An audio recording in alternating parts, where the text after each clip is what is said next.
Sisters and brothers of America,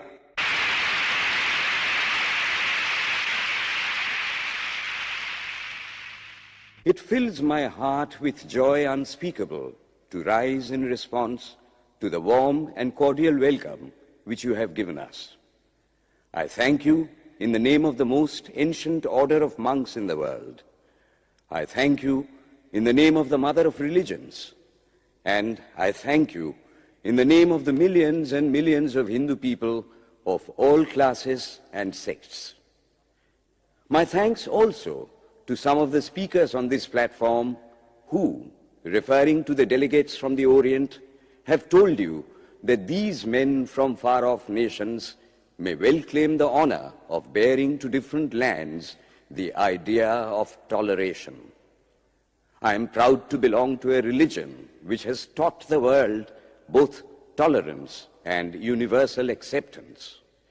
We believe not only in universal toleration, but we accept all religions as true. I am proud to belong to a nation which has sheltered the persecuted and the refugees of all religions and all nations of the earth. I am proud to tell you that we have gathered in our bosom the purest remnant of the Israelites who came to southern India and took refuge with us in the very year in which their holy temple was shattered to pieces by Roman tyranny. I am proud to belong to the religion which has sheltered and is still fostering the remnant of the grand Zoroastrian nation. I will quote to you, brethren, a few lines from a hymn which I remember to have repeated from my earliest boyhood, which is every day repeated by millions of human beings.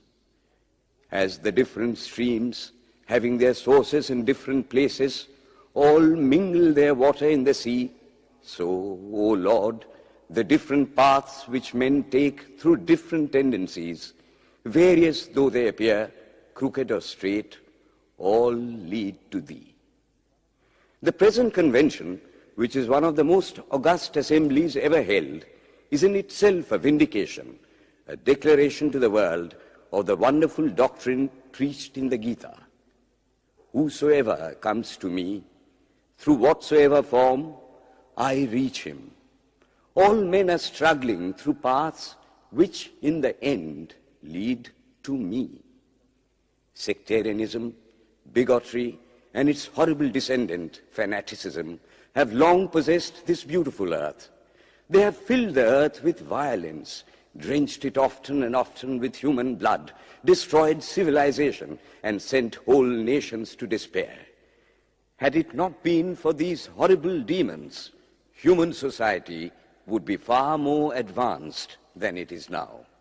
But their time is come, and I fervently hope that the bell that tolled this morning in honor of this convention may be the death knell of all fanaticism, of all persecutions with the sword or with the pen, and of all uncharitable feelings between persons wending their way to the same goal.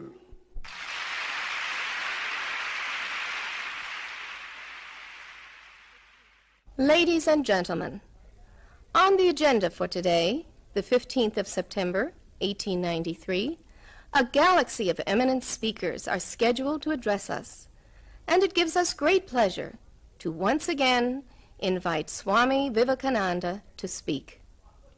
His subject for today, Why We Disagree. I will tell you a little story.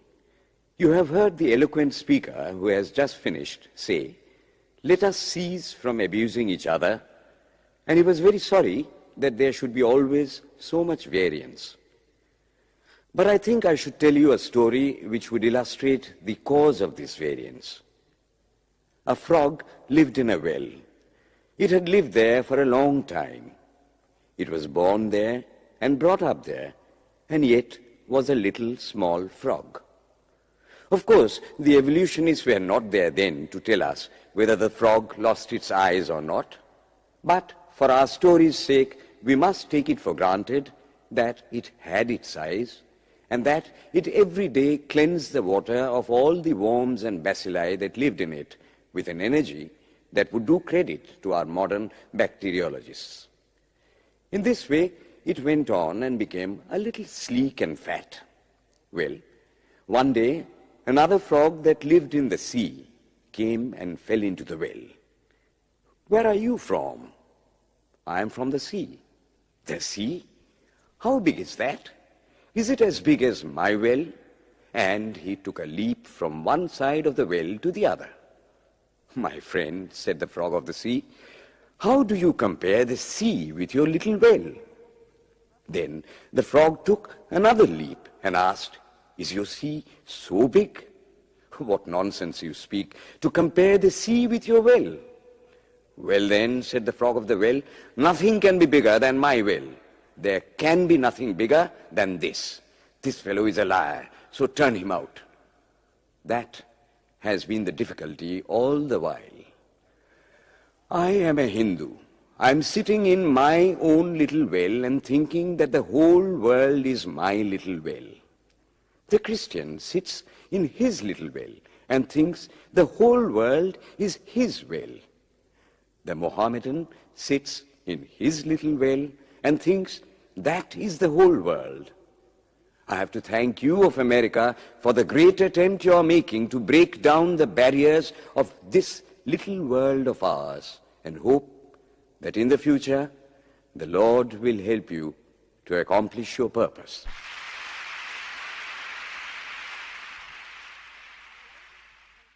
Delegates and friends, today, the 19th of September, 1893, is the 9th day of the World's Parliament of Religions. We have had the privilege of listening to many distinguished speakers from the world over address us on a variety of subjects. The time is at hand to now listen to the great monk from India, Swami Vivekananda, read his paper on Hinduism. Ladies and gentlemen, Swami Vivekananda. From the high spiritual flights of the Vedanta philosophy, of which the latest discoveries of science seem like echoes, to the low ideas of idolatry with its multifarious mythology, the agnosticism of the Buddhists and the atheism of the Jains, each and all have a place in the Hindu's religion. Where then, the question arises, where is the common center to which all these widely diverging radii converge? Where is the common basis upon which all these seemingly hopeless contradictions rest? And this is the question I shall attempt to answer. The Hindus have received their religion through revelation, the Vedas.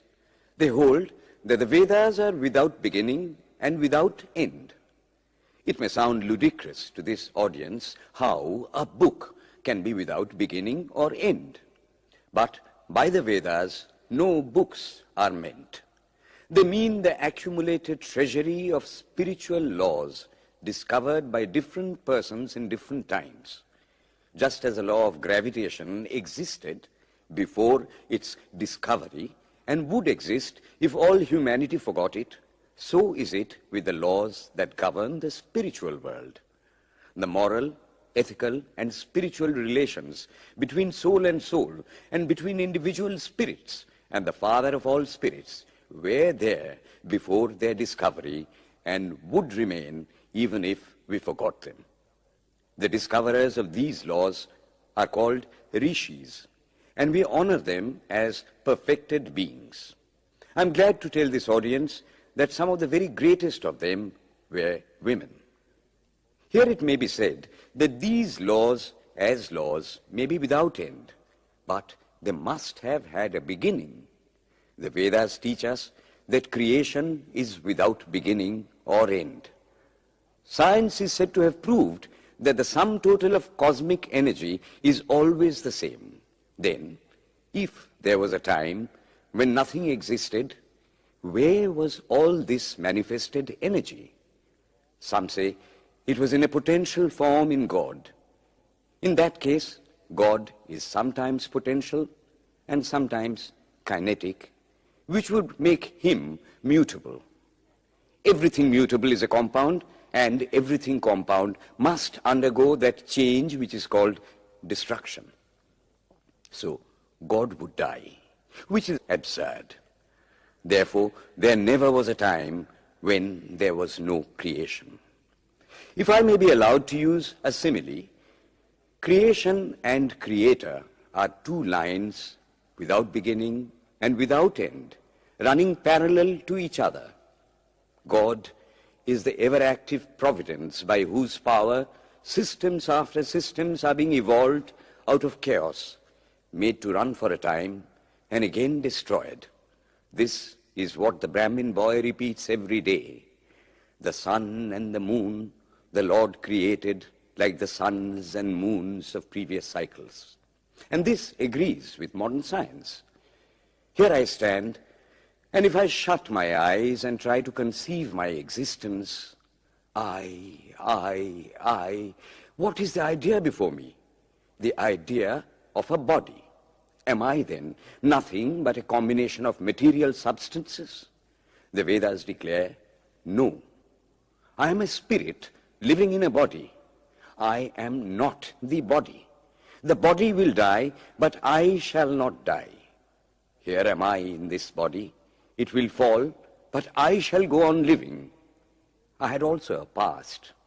The soul was not created, for creation means a combination, which means a certain future dissolution. If then the soul was created, it must die. Some are born happy, enjoy perfect health with beautiful body, mental vigor, and all wants supplied. Others are born miserable. Some are without hands or feet. Others again are idiots and only drag on a wretched existence. Why, if they are all created, why does a just and merciful God create one happy and another unhappy? Why is he so partial? Nor would it mend matters in the least to hold that those who are miserable in this life will be happy in a future one. Why should a man be miserable even here in the reign of a just and merciful God?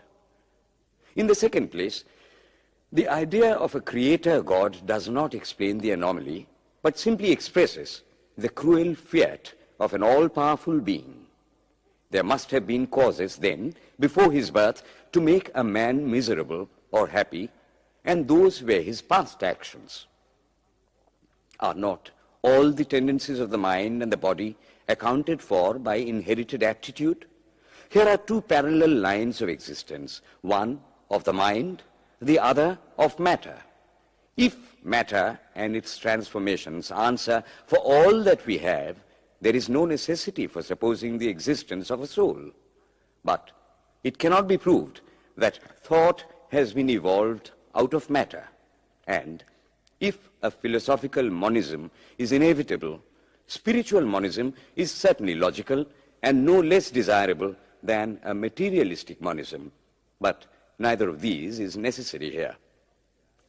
We cannot deny that bodies acquire certain tendencies from heredity, but those tendencies only mean the physical configuration through which a peculiar mind alone can act in a peculiar way.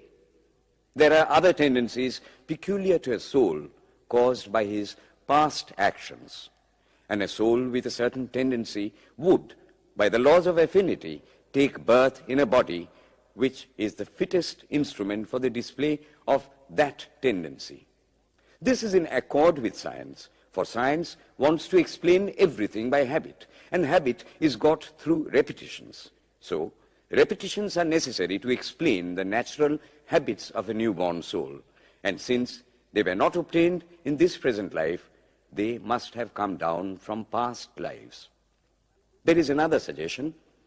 Taking all these for granted, how is it that I do not remember anything of my past life? This can be easily explained. I am now speaking in English. It is not my mother tongue.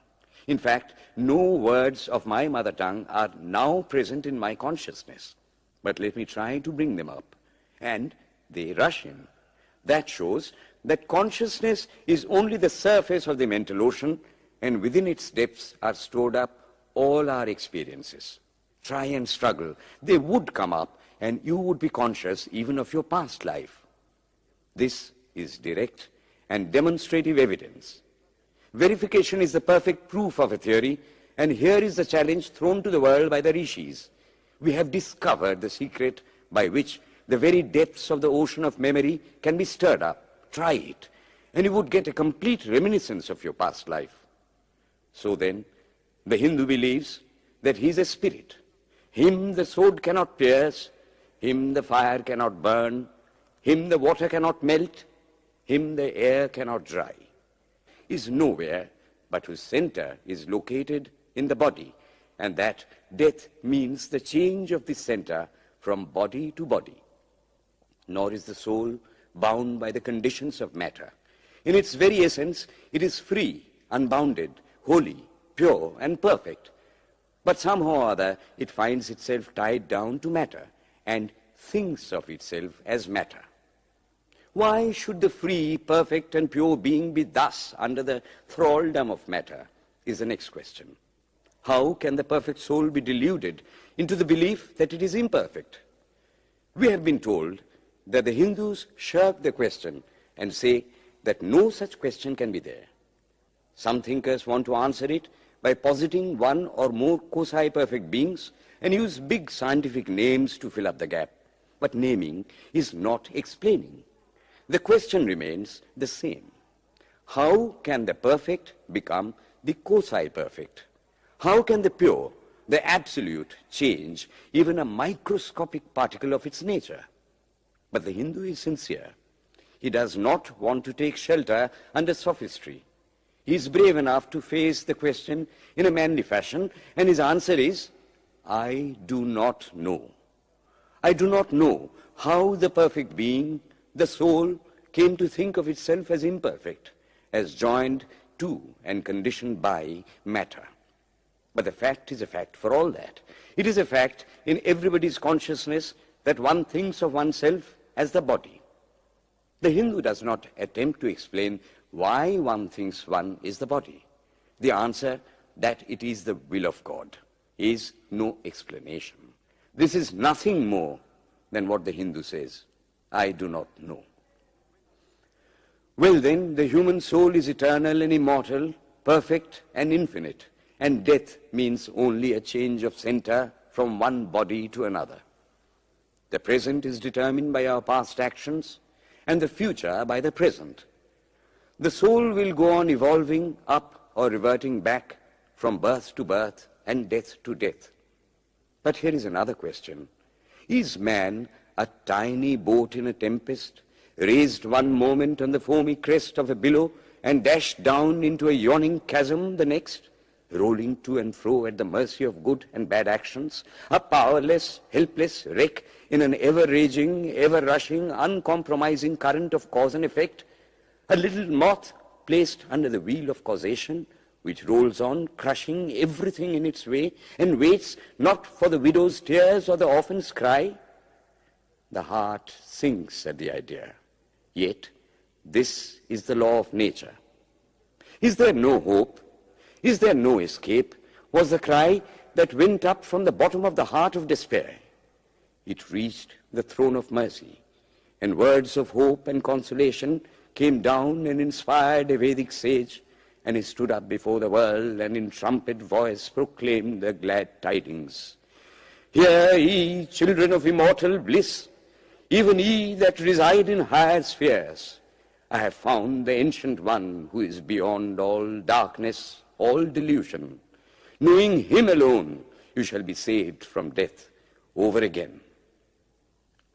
Children of immortal bliss. What a sweet, what a hopeful name. Allow me to call you, brethren, by that sweet name, heirs of immortal bliss. Yea, the Hindu refuses to call you sinners. We are the children of God, the sharers of immortal bliss, holy and perfect beings. Ye divinities on earth, sinners, it is a sin to call a man so. It is standing libel on human nature. Come up, O lions, and shake off the delusion that you are sheep. You are souls immortal, spirits free, blessed and eternal. Ye are not matter, ye are not bodies. Matter is your servant, not you the servant of matter. Thus it is that the Vedas proclaim not a dreadful combination of unforgiving laws, not an endless prison of cause and effect, but that at the head of all these laws, in and through every particle of matter and force stands one, by whose command the wind blows, the fire burns, the clouds rain, and death stalks upon the earth. And what is his nature? He is everywhere, the pure and formless one, the Almighty and the All-Merciful. Thou art our Father, thou art our Mother, thou art our beloved friend, thou art the source of all strength, give us strength. Thou art he that beareth the burdens of the universe. Help me bear the little burden of this life. Thus sang the rishis of the Vedas. And how to worship him? Through love. He is to be worshipped as the one beloved, dearer than everything in this and the next life. This is the doctrine of love declared in the Vedas, and let us see how it is fully developed and taught by Krishna, whom the Hindus believe to have been God incarnate on earth. He taught that a man ought to live in this world like a lotus leaf, which grows in water but is never moistened by water. So a man ought to live in the world, his heart to God and his hands to work.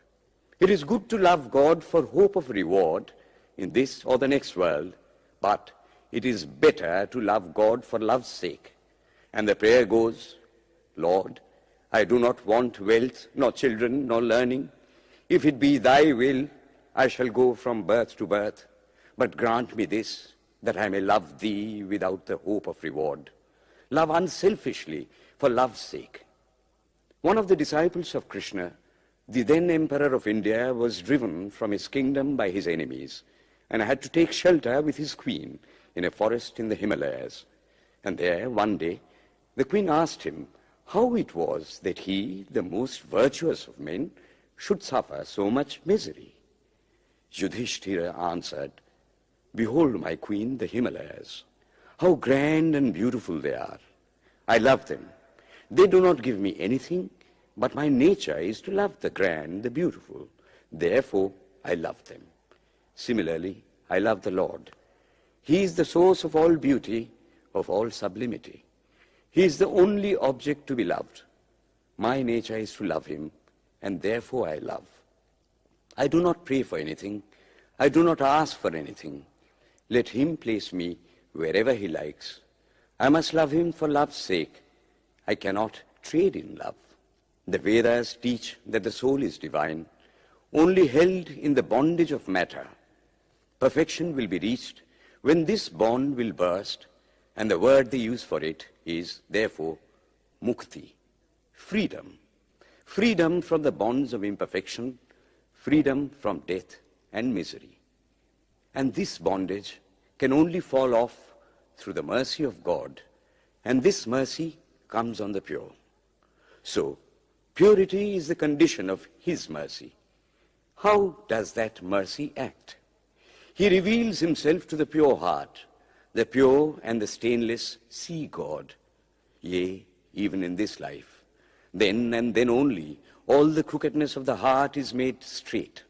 Then all doubt ceases. He is no more the freak of a terrible law of causation. This is the very center, the very vital conception of Hinduism. The Hindu does not want to live upon words and theories. If there are existences beyond the ordinary sensuous existence, he wants to come face to face with them. If there is a soul in him which is not matter, if there is an all-merciful universal soul, he will go to him direct. He must see him, and that alone can destroy all doubts. So, the best proof a Hindu sage gives about the soul, about God, is, I have seen the soul, I have seen God. And that is the only condition of perfection. The Hindu religion does not consist in struggles and attempts to believe a certain doctrine or dogma, but in realizing, not in believing, but in being and becoming. Thus, the whole object of their system is by constant struggle to become perfect, to become divine, to reach God and see God.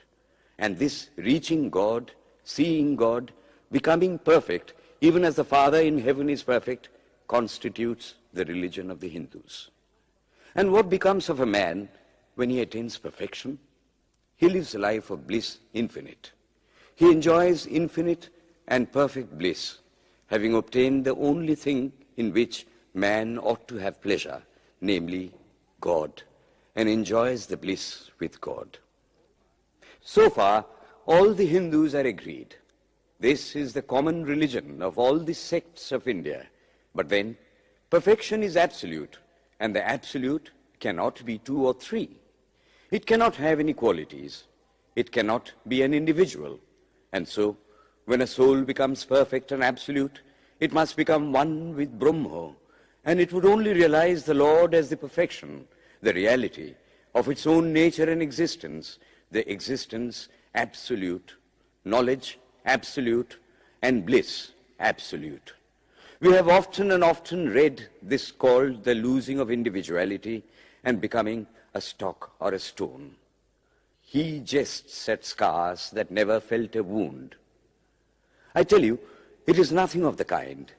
If it is happiness to enjoy the consciousness of this small body, it must be greater happiness to enjoy the consciousness of two bodies, the measure of happiness increasing with the consciousness of an increasing number of bodies, the aim, the ultimate of happiness being reached when it would become a universal consciousness. Therefore, to gain this infinite universal individuality, this miserable little prison individuality must go. Then alone can death cease when I am one with life. Then alone can misery cease when I am one with happiness itself. Then alone can all error cease when I am one with knowledge itself. And this is the necessary scientific conclusion. Science has proved to me that physical individuality is a delusion, that really my body is one little continuously changing body in an unbroken ocean of matter, and Advaita, or unity, is the necessary conclusion with my other counterpart, soul. Science is nothing but the finding of unity. As soon as science would reach perfect unity, it would stop from further progress, because it would reach the goal. Thus, chemistry could not progress farther when it would discover one element out of which all others could be made.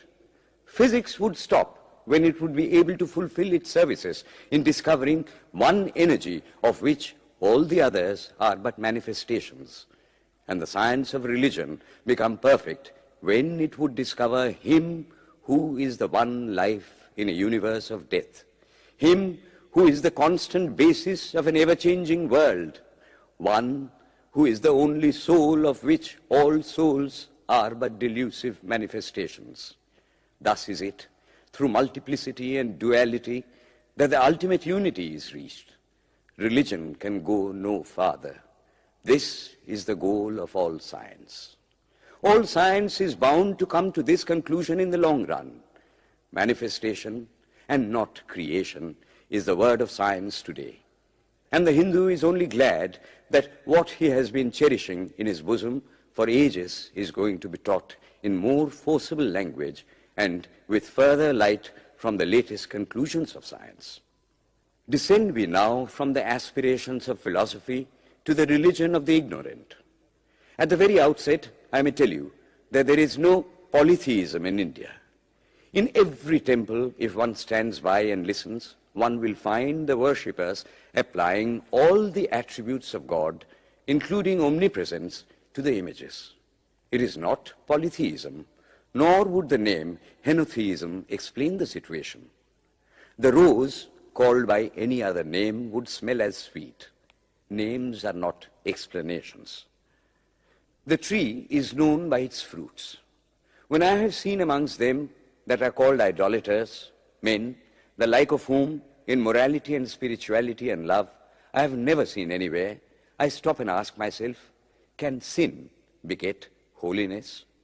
Superstition is a great enemy of man, but bigotry is worse. Why does a Christian go to church? Why is the cross holy? Why is the face turned toward the sky in prayer? Why are there so many images in the Catholic Church? Why are there so many images in the minds of Protestants when they pray? My brethren, we can no more think about anything without a mental image than we can live without breathing. By the law of association, the material image calls up the mental idea and vice versa. This is why the Hindu uses an external symbol when he worships. He will tell you it helps to keep his mind fixed on the being to whom he prays. He knows, as well as you do, that the image is not God, is not omnipresent. After all, how much does omnipresence mean to almost the whole world? It stands merely as a word, a symbol. Has God superficial area? If not, when we repeat that word omnipresent, we think of the extended sky or of space. That is all. As we find that somehow or other, by the laws of our mental constitution, we have to associate our ideas of infinity with the image of the blue sky or of the sea, so we naturally connect our idea of holiness with the image of a church, a mosque, or a cross. The Hindus have associated the ideas of holiness, purity, truth, omnipresence, and such other ideas with different images and forms. But with this difference, that while some people devote their whole lives to their idol of a church and never rise higher, because with them religion means an intellectual assent to certain doctrines and doing good to their fellows, the whole religion of the Hindu is centered in realization. Man is to become divine by realizing the divine. Idols or temples or churches or books are only the supports, the helps of his spiritual childhood, but on and on he must progress. He must not stop anywhere. External worship, material worship, say the scriptures, is the lowest stage. Struggling to rise high, mental prayer is the next stage. But the highest stage is when the Lord has been realized. Mark, the same earnest man who is kneeling before the idol tells you, him the sun cannot express, nor the moon, nor the stars, the lightning cannot express him, nor what we speak of as fire. Through him they shine. But he does not abuse anyone's idol or call its worship sin. He recognizes in it a necessary stage of life. The child is father of the man. Would it be right for an old man to say that childhood is a sin or youth is a sin? If a man can realize his divine nature with the help of an image, would it be right to call that a sin? Nor, even when he has passed that stage, should he call it an error. To the Hindu, man is not traveling from error to truth, but from truth to truth, from lower to higher truth. To him, all the religions, from the lowest fetishism to the highest absolutism, means so many attempts of the human soul to grasp and realize the infinite, each determined by the conditions of its birth and association, and each of these marks a stage of progress. And every soul is a young eagle soaring higher and higher, gathering more and more strength till it reaches the glorious sun. Unity in variety is the plan of nature, and the Hindu has recognized it. Every other religion lays down certain fixed dogmas and tries to force society to adopt them. It places before society only one coat which must fit Jack and John and Henry all alike. If it does not fit John or Henry, he must go without a coat to cover his body. The Hindus have discovered that the absolute can only be realized or thought of or stated through the relative, and the images, crosses and crescents are simply so many symbols, so many pegs to hang spiritual ideas on. It is not that this help is necessary for everyone, but those that do not need it have no right to say that it is wrong, nor is it compulsory in Hinduism. One thing I must tell you, idolatry in India does not mean anything horrible. It is not the mother of harlots. On the other hand, it is the attempt of undeveloped minds to grasp high spiritual truths. The Hindus have their faults, they sometimes have their exceptions, but mark this, they are always for punishing their own bodies and never for cutting the throats of their neighbors. If the Hindu fanatic burns himself on the pyre, he never lights the fire of inquisition. And even this cannot be laid at the door of his religion any more than the burning of witches can be laid at the door of Christianity. To the Hindu, then, the whole world of religions is only a traveling, a coming up of different men and women through various conditions and circumstances to the same goal. Every religion is only evolving a God out of the material man, and the same God is the inspirer of all of them. Why, then, are there so many contradictions? They are only apparent, says the Hindu. The contradictions come from the same truth, adapting itself to the varying circumstances of different natures. It is the same light coming through glasses of different colors, and these little variations are necessary for purposes of adaptation. But in the heart of everything, the same truth reigns. The Lord has declared to the Hindu in his incarnation as Krishna, I am in every religion as a thread through a string of pearls. Wherever thou seest extraordinary holiness and extraordinary power raising and purifying humanity, know thou that I am there. And what has been the result? I challenge the world to find throughout the whole system of Sanskrit philosophy any such expression as that the Hindu alone will be saved and not others. Says Vyasa, we find perfect men even beyond the pale of our caste and creed. One thing more, how then can the Hindu, whose whole fabric of thought centers in God, believe in Buddhism, which is agnostic, or in Jainism, which is atheistic? The Buddhists or the Jains do not depend upon God, but the whole force of their religion is directed to the great central truth in every religion, to evolve a God out of man. They have not seen the Father, but they have seen the Son. And he that hath seen the Son hath seen the Father also. This, brethren, is a short sketch of the religious ideas of the Hindus.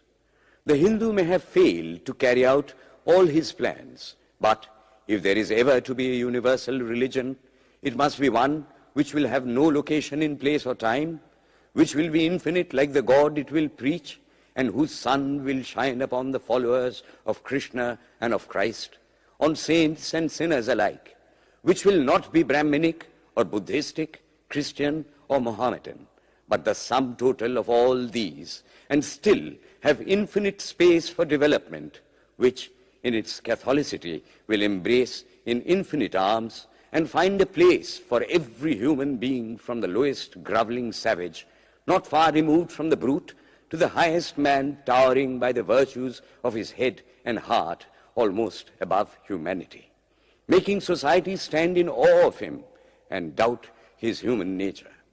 It will be a religion which will have no place for persecution or intolerance in its polity, which will recognize divinity in every man and woman, and whose whole scope, whose whole force will be centered in aiding humanity to realize its own true divine nature. May he, who is the Brahma of the Hindus, the Ahura Mazda of the Zoroastrians, the Buddha of the Buddhists, the Jehovah of the Jews, the Father in heaven of the Christians, give strength to you to carry out your noble idea.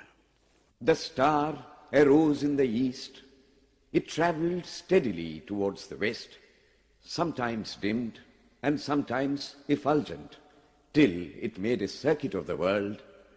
And now it is again rising on the very horizon of the east, the borders of the sun-bow, 1,000-fold more effulgent than it ever was before.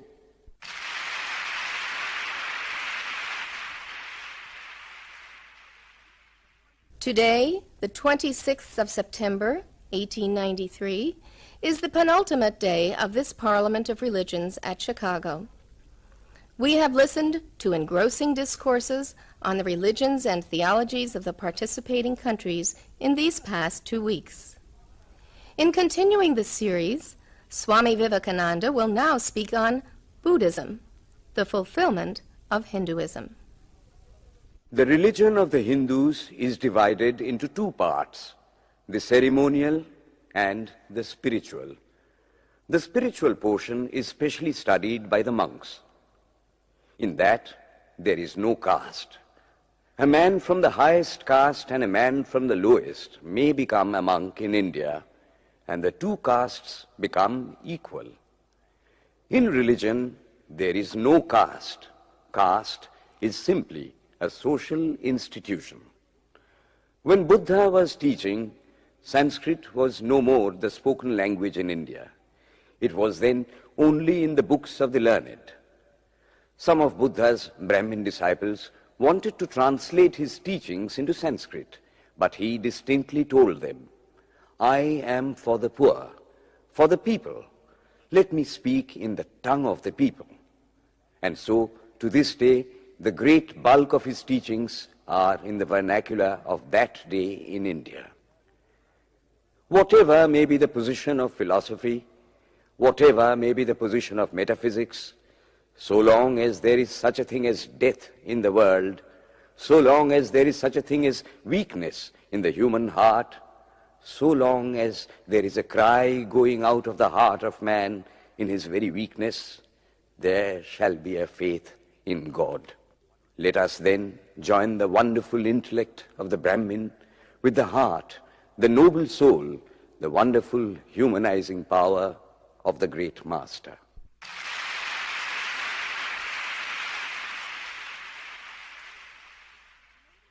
Ladies and gentlemen, in a short while from now, the World's Parliament of Religions at Chicago will come to a close. And this day, the 27th of September, 1893, will go down in history as a landmark for more reasons than one. It is in the fitness of things that we now call upon Swami Vivekananda from India to address this final session. The world's Parliament of Religions has become an accomplished fact, and the merciful Father has helped those who labored to bring it into existence and crown with success their most unselfish labor. My thanks to those noble souls whose large hearts and love of truth first dreamt this wonderful dream and then realized it. My thanks to the shower of liberal sentiments that has overflowed this platform. My thanks to this enlightened audience for their uniform kindness to me and for their appreciation of every thought that tends to smooth the friction of religions. A few jarring notes were heard from time to time in this harmony. My special thanks to them, for they have, by their striking contrast, made the general harmony the sweeter. Much has been said of the common ground of religious unity.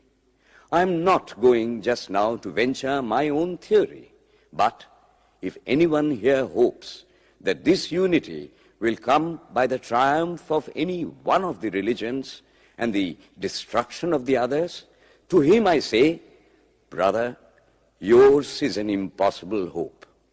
Do I wish that the Christian would become Hindu? God forbid. Do I wish that the Hindu or Buddhist would become Christian?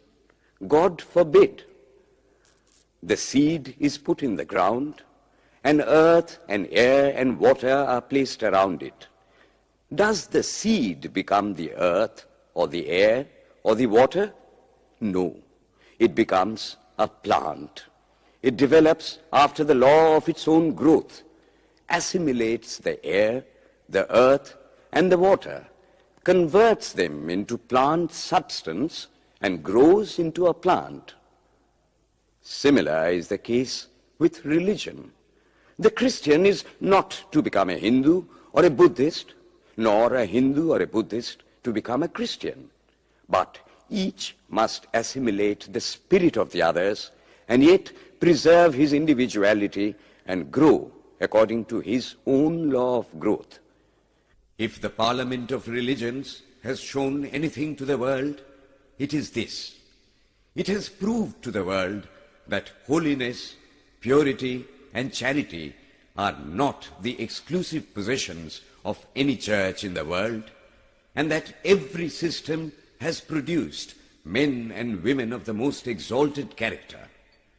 In the face of this evidence, if anybody dreams of the exclusive survival of his own religion and the destruction of others, I pity him from the bottom of my heart and point out to him that upon the banner of every religion will soon be written, in spite of resistance, help and not fight, assimilation and not destruction, harmony and peace and not dissension.